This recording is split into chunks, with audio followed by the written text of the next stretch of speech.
गांव के पास एक सुंदर बगीचा था जहां बच्चे हर दिन खेलने आते थे। रंग बिरंगे फूल खिले रहते, तितलियां मंडराती और पक्षी चहचहाते थे। वहां एक बड़ा सा पेड़ था जिसकी छाया में बच्चे बैठकर कहानियां सुनते और हंसी मजाक करते। आर्यन, मीरा, रोहन और सिया गांव के सबसे चंचल बच्चे थे जो रोज वहां खेलते थे। उनके साथ रॉकी नाम का एक प्यारा कुत्ता और गोलू नाम का एक नटखट खरगोश भी रहते थे। एक दिन बच्चे अपने साथ चिप्स, कैंडी और जूस लाए। उन्होंने खाते खाते रैपर और बोतलें जमीन पर फेंकनी शुरू कर दी। किसी ने ध्यान नहीं दिया कि धीरे धीरे बगीचा गंदा होता जा रहा था। घास पर प्लास्टिक के टुकड़े बिखर गए, फूलों के पास कचरा इकट्ठा होने लगा और पक्षी भी कम हो गए।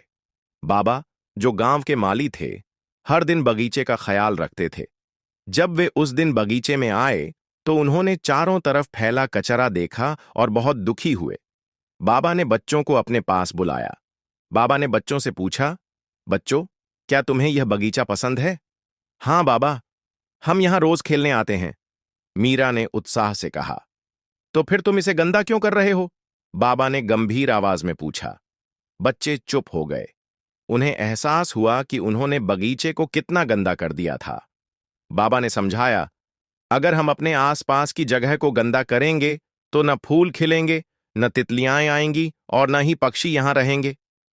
लेकिन बाबा, हम इसे कैसे साफ कर सकते हैं? आर्यन ने पूछा।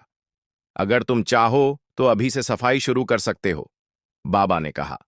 बच्चों ने तुरंत सफाई करने का निश्चय किया। आर्यन और मीरा ने झाड़ू उठाई, रोहन और सिया ने कचरा इकट्ठा करने के लिए बैग लिया। रॉकी अपने मुंह से प्लास्टिक की बोतलें उठाने लगा और गोलू अपने छोटे छोटे पंजों से रैपर इकट्ठा करने लगा। धीरे धीरे बाकी बच्चे भी सफाई में शामिल हो गए।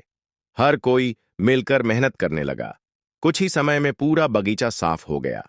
चारों तरफ हरियाली लौट आई, फूल फिर से खिलने लगे और पक्षी वापस आने लगे।